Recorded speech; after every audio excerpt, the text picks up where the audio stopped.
Female की यौन में कितने होल होते हैं, इस वीडियो को हम पहले कवर कर चुके हैं, लेकिन अभी रिसेंटली एक मीम चल रहा है जिसमें ये बात करी जा रही है कि एक डॉक्टर ने बोला उसका एक पेशेंट था जो कि पेट में कर रहा था और उसे लग रहा था कि बच्चा होएगा। ऐसे बहुत सारे मीम्स हैं जहाँ नीचे लिखा जाता है कि अरे इतना तो सबको पता है, लेकिन एक्चुअली सबको नहीं पता होता है।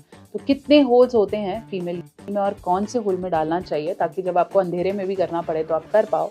चलिए बात करेंगे। चैनल पर नए हैं सब्सक्राइब करें। मैं हूँ डॉक्टर नेहा मेहता, आपकी अपनी काउंसलर, जो आपको आसान हिंदी भाषा में खुल के सब कुछ समझाती हूँ। तो अगर नए हैं सब्सक्राइब कर दो और वीडियो को अंत तक देखो क्योंकि बहुत ज़रूरी है।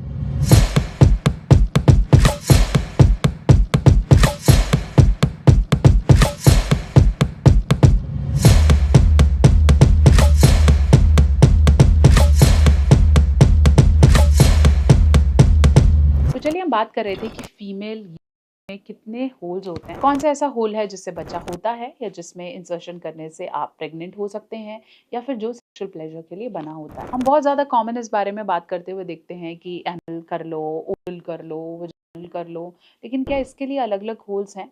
मेल एनाटॉमी फिर भी थोड़ी बोलते हैं ना सिंपल है, क्योंकि आप जब बुक्स पढ़ते हैं या रीड करते हैं तो अंडरस्टैंड की मेल का चाहे वो स्पर्म है चाहे वो यूरिन है वो एक ही होल से निकल रहा है, जो कि ग्लैंड स्पैनिस या फिर हम बोलते हैं के टॉप पर एक होल है जहां से बॉडी से सारा excretion plus pleasure plus sperm निकलता है। लेकिन जब हम बात करते हैं फीमेल बॉडी की तो बहुत ज़्यादा क्लियर नहीं होता है, इसलिए फिर हम आपको स्टेप बाय स्टेप अब यहाँ बताने वाले हैं। तो अगर मैं एनाटॉमी के लिए बात करूँ तो फीमेल की बॉडी में 3 प्रोमिनेंट होल्स होते हैं जो आप चाहें तो अपनी आंखों से भी देख सकते हैं। फर्स्ट होल है जो उसकी क्लिटोरिस के सबसे ऊपर होगा, जिसे हम यूरेथ्रल ओपनिंग कहते हैं।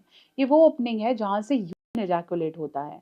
इस ओपनिंग में आप अपना हैंड, अपनी उंगली कुछ भी इंसर्ट नहीं कर सकते क्योंकि वो सिर्फ यूरिन निकलने के लिए है।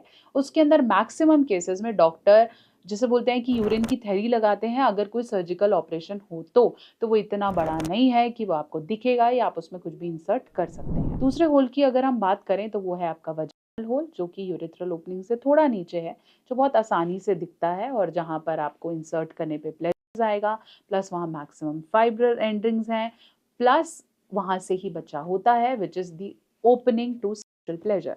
अगर आप वहां पे रेगुलरली सेक्स कर रहे हैं तो you will able to have a baby and conceive. फिर हम बात करेंगे थर्ड ओपनिंग की, जिसे आप एनल ओपनिंग कहते हैं। ये वो ओपनिंग है जो आपके डाइजेस्टिव ट्रैक्ट मतलब आपके खाने वाले यंत्र से जुड़ी हुई है, जहाँ से हम अपनी बॉडी से वेस्ट को बाहर निकालते हैं। वो ओपनिंग या वो छेद आपके के लिए नहीं बना है, लेकिन जो बहुत ज़्यादा फैंटेसीज रखते हैं या बहुत ज़्यादा एक्सप्लोर करना चाहते हैं वो इसे भी ट्राई करते हैं, जिसके लिए हम प्रॉपर प्रिकॉशंस रखते हैं, क्योंकि उससे स्कार्स या पाइल्स होना या उस तरह के फिशर्स या प्रॉब्लम होने की फ्रीक्वेंसी बढ़ जाती है। प्लस वाजाइनल और एनल सेक्स में बहुत ज़्यादा एसटीआई एसटीडी इन्फेक्शंस होने की फ्रीक्वेंसी भी रहती है। अगर आप जानना चाहते हैं कि पीछे से कैसे करना है तो आप ये वीडियो देख सकते हैं, इसमें प्रॉपर्ली मैंने डिटेल में समझाया है। अब हम बात करेंगे कुछ मिथ्स की या कुछ मिसकंसेप्शन की जो होल से रिलेटेड है। सबसे पहले ये बात की जाती है कि अगर हम पीछे डिस्चार्ज करते हैं तो क्या उससे बच्चा हो सकता है? नो। अगर आपका पीछे कुछ डिस्चार्ज गया भी है तो वो एब्सोल्युटली सेफ है, वो ऑलरेडी एक वेस्ट के थ्रू बॉडी से बाहर निकल आएगा, लेकिन उससे एसटीडी इन्फेक्शन या सेक्सुअल इन्फेक्शंस हो सकते हैं। दूसरा बड़ा मिथ है कि अगर आप एक बार एनल कर लो तो फिर वजाइनल में आपको प्लेजर नहीं आता या वो आपको उतना प्लेजर नहीं करता। ऐसा कुछ नहीं है, लोगों की अपनी अपनी फैंटेसीज हैं, अलग अलग एक्सपेक्टेशन है। अगर आपका पार्टनर किसी चीज़ में कंफर्टेबल नहीं है तो उसे नहीं करना चाहिए। और में ही आपके प्लेजर पॉइंट ज़्यादा हैं, एनल में प्लेजर पॉइंट्स नहीं हैं, लेकिन to make it more intensify लोग कर लेते हैं। But if you talk about pleasures तो फिर आपको वजाइनल या क्लिटोरल स्टिमुलेशन से ही आएगा। आशा करती हूँ मेरी वीडियो आपके बहुत से डाउट्स को क्लियर कर पाई है। चैनल पर नए हैं ज़रूर सब्सक्राइब कर दें और ऐसे बहुत से इन्फॉर्मेटिव वीडियोज़ के लिए हमारे साथ जुड़े रहें।